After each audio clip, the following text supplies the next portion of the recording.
Saya jujur saja selama di Indonesia masih banyak salah pemahaman terhadap kurban. Dan saya pernah berkata, memang Islam kita di Indonesia Islam keturunan. Ya, jadi asal tahu saja ya. Ya, tapi dari segi belajaran, mohon maaf ya, kita terlalu jauh terhadap pemahaman. Yang saya maksud, kita melaksanakan sesuatu tapi kita sudah belajar, sudah tahu, bukan hanya asal saya dengar, saya lihat, saya bukan sebatas itu, tapi kita punya dasarnya. Dan ini kelemahan kita, di antaranya kurban. Saya pernah mendengar, bukan malah sering mendengar soal kurban dihitungkan berorang. Jadi keluarga suami istri sama 5 anak berarti jumlah 7, wajib sapi. Kalau kurang daripada itu, atau misal suami istri tidak mampu, boleh ini tahun kurban kambing atas nama suami, tahun depan atas nama istrinya. Ini hal keliru sebenarnya. Yang dihitungkan soal kurban beda sama akikah dan beda sama zakat fitrah. Zakat fitrah sama akikah terhitung berorang. Akikah laki-laki 2 kambing, perempuan 1. Kalau tidak mampu boleh. Kalau ada kembar laki sama perempuan berarti 3 kambing. Tapi kalau tidak mampu boleh 1 kambing, tidak masalah. Dan tidak ada istilah sekarang saya kurban tapi nanti sisanya seolah-olah ada hutang sama Allah. Sesuai kemampuan kita. Di antaranya kurban. Kurban hitungannya berkeluarga, bukan berorang. Buktinya Rasulullah SAW dan juga cerita Nabi Ibrahim. Ketika Nabi Ibrahim mau sembelih Nabi Ismail, Allah turunkan apa? Mengganti sembelihan Nabi Ismail dengan ekor kambing dari surga. Berapa ekor kambing? 1. Padahal Nabi Ibrahim punya istri 2 dan anak. Ada istri Siti Hajar dan Sarah. Kemudian anaknya Ismail dan Ishak. Berarti semuanya berapa? 5. Kenapa Allah tidak turunkan 5 ekor kambing? Karena hitungannya memang 1 keluarga. Yang kedua, Rasul sendiri sembelih 2 kambing. Pertama, Bismillah atas nama Muhammad dan keluarga Nabi Muhammad. Padahal kita tahu keluarga Nabi Muhammad SAW termasuk keluarga besar. 11 istri, belum lagi anaknya laki-laki sama perempuan. Ada yang hidup maupun sudah mati, sudah termasuk semua. Yang hidup maupun mati. Yang kedua, Rasul sembelih sembelihan yang kedua atas namaku dan umatku. Umatnya berapa miliar? Cuma 1 ekor kambing. Kenapa Rasulullah SAW berkurban atas nama dirinya dan umatnya? Saya mengambil salah satu di sini tanda sayangnya Rasul kepada umatnya. Jadi saya selalu berkata, orang miskin yang tidak mampu berkurban seharusnya bangga di hari kurban, karena Rasul sudah kurbankan duluan atas nama dia. Jadi terima kasih ya Rasulullah, ingatkan kita. Yang kita tidak mampu, Rasul sudah. Bahkan kalau Rasul sudah kurban atas nama umatnya yang tidak mampu, berarti sudah terkabul. Kita aja belum tahu kabul atau tidak kalau kita berkurban. Tapi kalau Rasul sudah terjamin makbul. Oleh sebab itu hitungan kurban itu adalah 1 keluarga. Misal, bapa punya istri, punya anak. Itu kalau mampu sapi silahkan. Mampu 1000 sapi silahkan.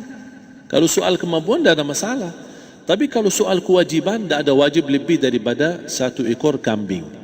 1 ekor kambing. Misal, kalau bapa punya istri 4. Misal. Cuman ini misal.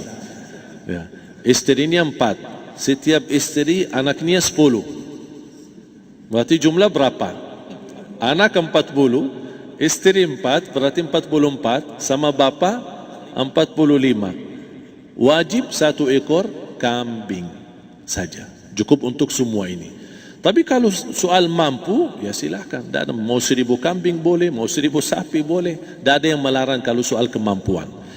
Dan kalau kita mau sembelih, Bismillah atas namaku dan keluarga. Tidak perlu bawa data-data nama keluarga. Jadi disebutkan tukang sembelihnya ada capek menunggu sambil sebutkan nama-nama. Tidak perlu. Udah Bismillah atas namaku dan keluarga. Termasuk kata atas namaku dan keluarga, termasuk orang tua yang sudah meninggal. Termasuk orang tua yang sudah, karena kita adalah hasil daripada orang tua. Itu sudah termasuk, tidak perlu kita sebutkan. Ada sebagian ulama membolehkan kalau kita mampu, mau khusus kambing atas nama orang tua, tidak masalah. Kalau kita mampu. Tapi kalau kita tidak mampu, itu sudah termasuk orang tua kita bersama keluarga besar kita. Ini salah satu kenikmatan, dan ini termasuk juga sedekah yang berguna bagi orang yang sudah meninggal di keluarga kita. Wallahu ta'ala alam. Dan juga masalah panitia, bisa kita mewakili. Kalau kita tidak mengerti sembelihannya dan tidak mengerti cara bagiannya.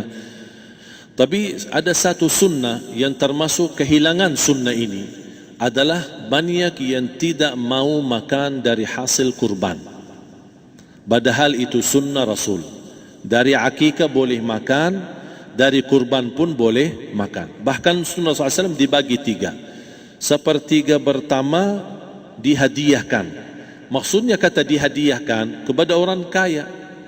Misal tetangga saya tapi orang kaya, dia bukan miskin, tapi boleh saling hadiah. Karena inti daripada hadiah silaturrahim. Ada keluarga kita termasuk mampu, tapi saya kasih, ini alhamdulillah saya sembelih sapi. Barangkali dia tidak mampu, cuma sembelih kambing. Udah, kita dapat daging kambing, dia dapat daging sapi. Tapi dengan niat hadiah, bukan sedekah, karena dia bukan orang miskin yang menerima sedekah. Yang sepertiga yang kedua adalah sedekah. Sedekah itu termasuk orang miskin. Yang ketiga, kita makan sendiri. Bahkan Rasulullah SAW selepas Idul Adha, beda sama Idul Fitri. Sebelum Idul Fitri dia makan kurma, meyakinkan batalan puasa. Tapi kalau Idul Adha tidak makan dan minum sebelum salat, kenapa? Bukan berarti tidak boleh. Tapi Rasulullah SAW ingin pertama pembukaannya, buka sarapannya atau makan di pagi harinya selepas Idul Adha adalah dari hasil sembelihan kambing itu atau dari kurban. Jadi kita sebagian sedikit. Tapi kalau kita merasa alhamdulillah rezeki saya banyak di rumah, alhamdulillah banyak ada makanan, mau sedekahin semuanya, semua mau sedekahin, tidak masalah. Tapi yang saya maksud, kenapa tidak kita sekali-kali hidupkan sunnah Rasul? Jadi sebagian, walaupun ada sebagian sedikit lah, buat istilahnya sama sedikit porsi nasi atau apa, karena kita berhak sebagai kita kurbankan lillahi ta'ala, kita berhak menikmati kurban ini yang lillahi ta'ala supaya kita mendapatkan keberkahannya, bukan hanya orang lain. Terus yang kedua ada masalah pembayaran. Kalau kita wakili panitia, boleh kita pesan sama panitia, tolong sedikit dari kurban saya minta buat saya makan. Itu tidak masalah, kita boleh minta. Dan boleh kita wakili, tapi kita tolong ingatkan, tidak boleh pembayaran hasil sembelihan itu dari kulitnya. Ini menjadi salah satu persoalan di Indonesia. Banyak tukang sembelih datang, ketika kita tawarkan untuk sembelih ini, berapa pak? Oh tidak apa-apa, kasih aja kulitnya sama kepalanya. Jangan anda setuju, jangan anda terima. Oh maaf, saya tidak bisa. Bapak berapa ungkus sembelihannya? Kita harus sepakat dulu. Tidak, saya ikhlas, tidak apa-apa, seikhlasnya. Tapi yang penting kepalanya sama kulitnya. Itu aja yang saya minta, yang lain tidak apa-apa. Tidak boleh. Tidak boleh. Kenapa? Karena ini kurban. Kata kurban berarti lillahi ta'ala, bukan untuk jual beli. Kalau kita sudah bayar dari bagian kurban, berarti bukan lillahi ta'ala. Harus kita jaga amalan itu. Tapi bagaimana cara jalan keluarnya? Kita harus sepakat, ijab kabul. Sepakat dulu, Pak, saya udah begini, saya kasih untuk sembelihan 50.000. Bapak setuju? Ya udah setuju. Selesai kan? Sudah sembelih, sudah potong, sudah semua. Lepas ini semua kita kasih ungkus 50.000 ungkus sembelihannya. Habis itu, Pak, kulitnya sama kepala hadiah buat Bapak. Itu dah apa-apa, dah masalah. Tapi bukan untuk bayar sembelihan. Faham maksud saya? Harus dibedakan supaya jangan sampai amalan kita kurban habis biaya, habis ini malah tidak diterima karena sudah kita bayar sebagian daripada kurban. Saya silahkan bayar apa yang kita sepakati, mau hadiahkan kepada dia karena kita tidak bisa guna. Buat apa yang kita mau gunain kulitnya? Tidak bisa. Tapi buat mereka lebih berguna, oleh karena itu kita bisa hadiahkan untuk mereka. Bahkan kita bisa juga kasih daging untuk mereka bisa menikmati sebagai sedekah. Wallahu taala alam.